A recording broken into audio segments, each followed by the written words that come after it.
Hi friends, welcome to my YouTube channel. Happy Vinayaka Chavithi. నిన్న మేము decoration చేసేసాం కదా, ఇలా వినాయకుడిని కూడా కూర్చోబెట్టేసాం. డెకరేషన్ అయిపోయింది, వినాయకుడిని కూడా కూర్చోబెట్టేసాం. Everything is done. ప్రసాదాలు రెడీ అవుతున్నాయి, చూపిస్తాను. మమ్మీ ఏం ప్రసాదం చేస్తున్నావు? అవి పులిహోర అయిపోయినాయి.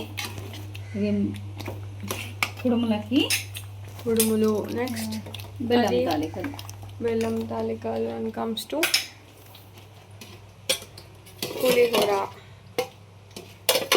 మొత్తం ఎన్ని మమ్మీ? దద్దోజనం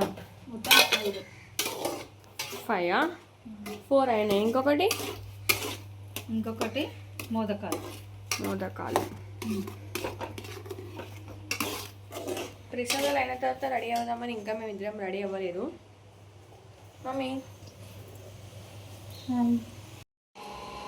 మేమైతే ఇప్పుడు వినాయకుడి పూజకి రెడీ అయిపోయినాము. డ్రెస్అప్ అయిపోయింది మాది. ఇంకా పూజ స్టార్ట్ చేద్దాము. పూజకి కూర్చున్నాము.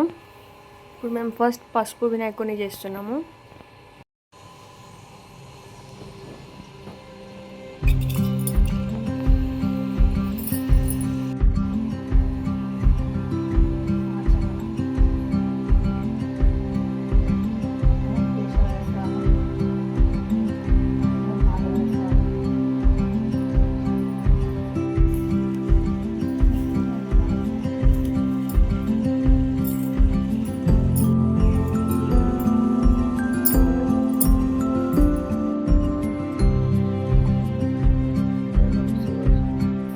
దీపారాధన అయిపోయింది. ఇప్పుడు ప్రసాదాలు కూడా సమర్పించాము. పండ్లు సమర్పిస్తున్నాం. ప్రసాదాలు పెట్టేసినాం, ఫ్రూట్స్ పెట్టేసినాం. నెక్స్ట్ మమ్మీ, నెక్స్ట్ ఏం చేయాలి? నెక్స్ట్ ఏం చేస్తే పూజ చేసుకోవాలి. అష్టోత్తరాలు చదవాలంట.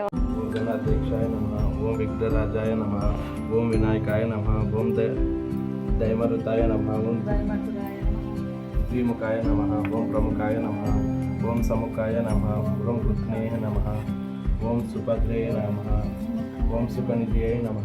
నాకు ఇచ్చావు, ఇప్పుడు కూడా ఏదైనా ఉపాయం ఆలోచించు. అన్ని కన్నీళ్లు కార్చింది. విష్ణుమూర్తి పార్వతి దేనిని ఓదార్చి పంపించేశాడు.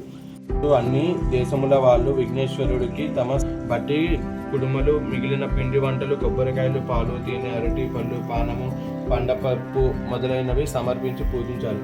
విఘ్నేశ్వరుడు సంతోషపడి కుడుముల కొన్ని తిని కొన్ని తన వాహనం రాళ్ళు కూడా నున్నగవుతాయి అన్న సామెత అనుసరించి వినాయకుడు పొట్టపగిలిలో.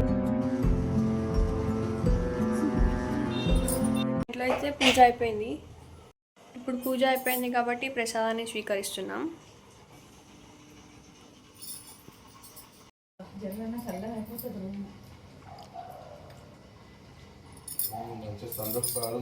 పూజ అయిపోయింది, ప్రసాదం కూడా తినేస్తున్నాం. అట్లనే టేస్ట్. మా మమ్మీ కూడా వెనకాల కూర్చొని తింటుంది. నిమజ్జనం ఎట్లా చేస్తామో ఇంకొక 2 daysలో చూసేద్దాం. ఇలాంటి మరిన్ని వీడియోల కోసం మన ఛానల్ని సబ్స్క్రైబ్ చేసుకోండి.